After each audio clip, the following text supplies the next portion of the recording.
उन 100 कुओं में से पहला कुआं है जिन्हें हम इस वीडियो में बनाने वाले हैं। पानी पानी पानी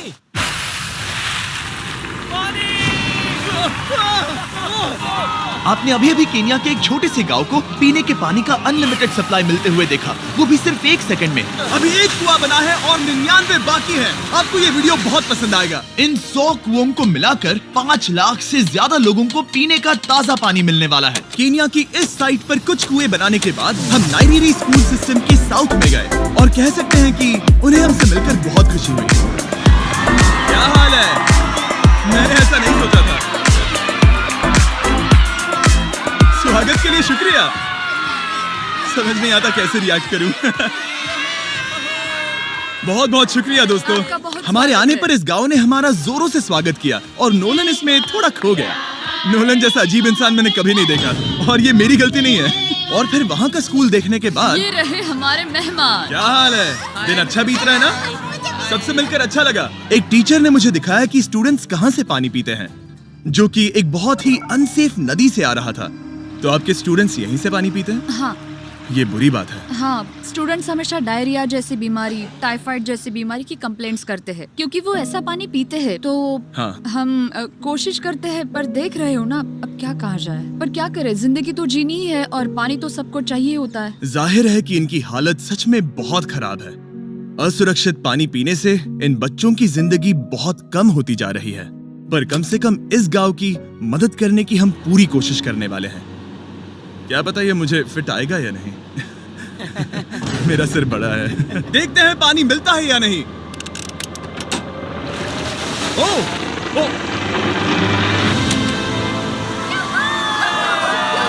बारिश हो रही है। क्या नजारा है।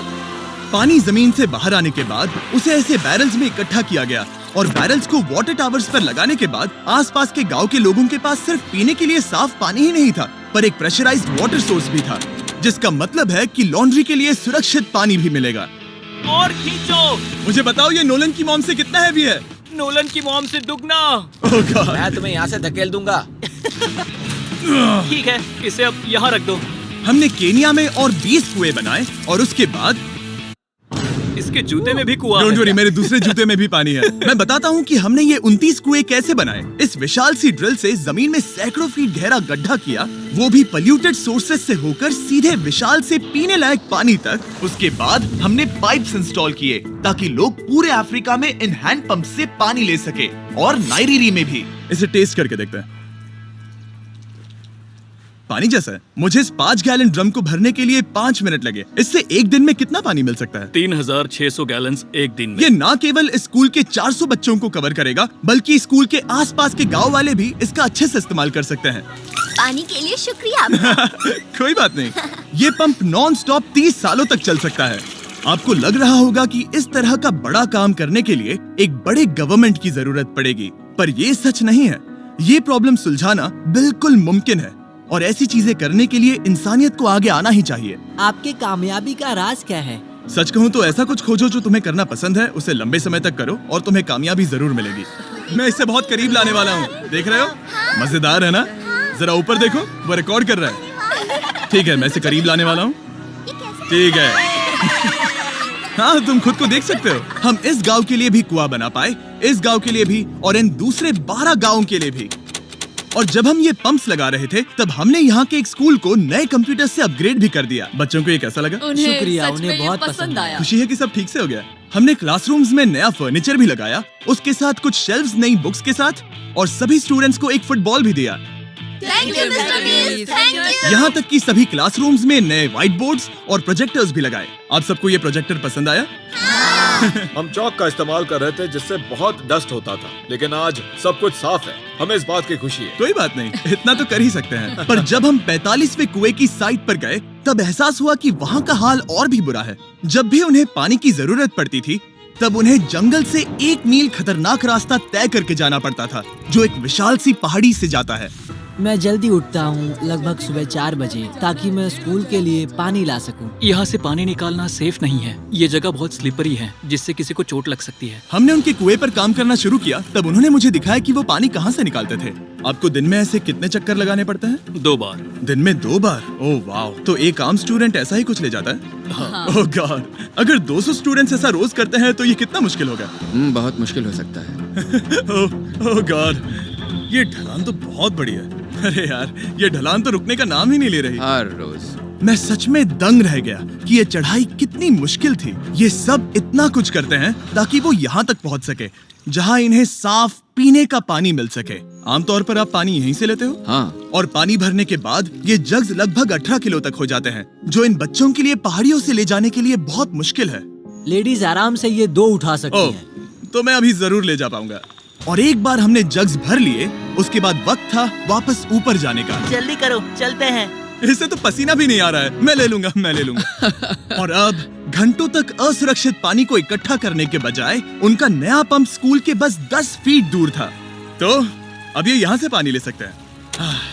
बहुत थक गया हूँ। और फिर हम गए हमारे अगले गांव में, जहां हमने बनाया हमारा 46वां कुआं। पर हमें एक प्रॉब्लम से गुजरना पड़ा। हमने देखा कि ये गांव आधे से बटा हुआ है, वो भी इस खतरनाक सी नदी से। ये अभी इतनी खतरनाक नहीं लगेगी, पर जब बारिश का मौसम आता है, पानी ऊपर तक आकर इस पुल को पूरी तरह से निगल लेता है। और ये पुल इसलिए इतना जरूरी है क्योंकि वहाँ जो गांव है, वहीं पर सभी हॉस्पिटल्स और स्कूल्स हैं, इसलिए यहाँ से रोज गुजरना पड़ता है। ये खतरनाक है, लेकिन इस पुल के अलावा इनके पास और कोई ऑप्शन नहीं है। जब ये नदी उफान पर होती है तो ये किसी को भी बहा ले जाती है, लोग, स्टूडेंट्स, यहाँ तक कि जानवर भी। हाल ही में इस नदी को क्रॉस करने की कोशिश में हमने 3 लोगों को खो दिया। इस तरह किसी की जान जाना पागलपन है और हम इसे स्वीकार नहीं कर सकते। और जिस पल हमने इस बारे में सुना, तब हमें मदद करनी ही पड़ी।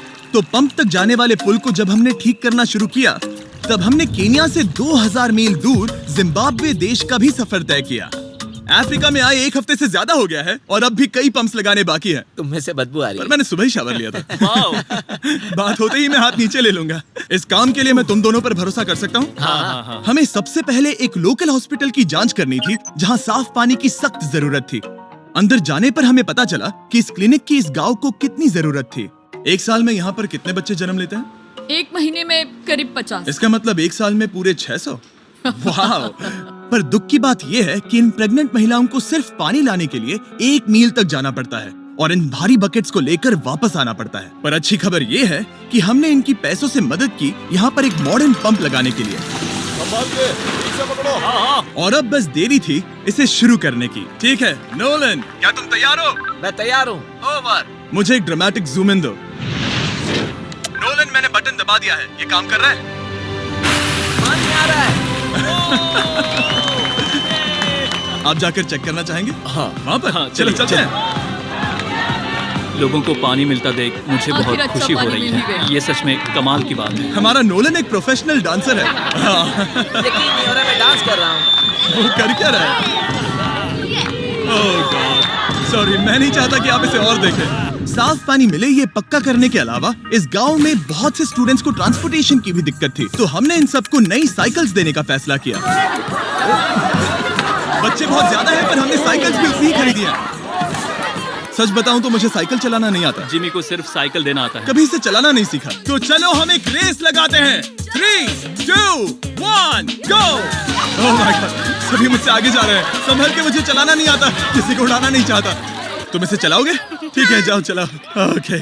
और इन्हें साइकिल्स देने के बाद हमने तब तक पंप्स लगाए जब तक हम पहुंच गए कुआं नंबर 69 तक। ये कुआं सोलर पावर्ड है, जो गांव के किसानों के लिए खास बनाया गया है, ताकि इनकी फसलों और जानवरों को जरूरत से ज्यादा पानी मिल सके। चाहे गर्मी हो या फिर बिजली ना हो, इससे कोई फर्क नहीं पड़ेगा। और एक पैनल है 200 वॉट्स का, जो एक पंप से जुदा है। ये पंप हर घंटे 5000 लीटर पानी खींच सकता है। बेसिकली ये अनलिमिटेड पानी का सोर्स है इस पूरे गाँव के लिए।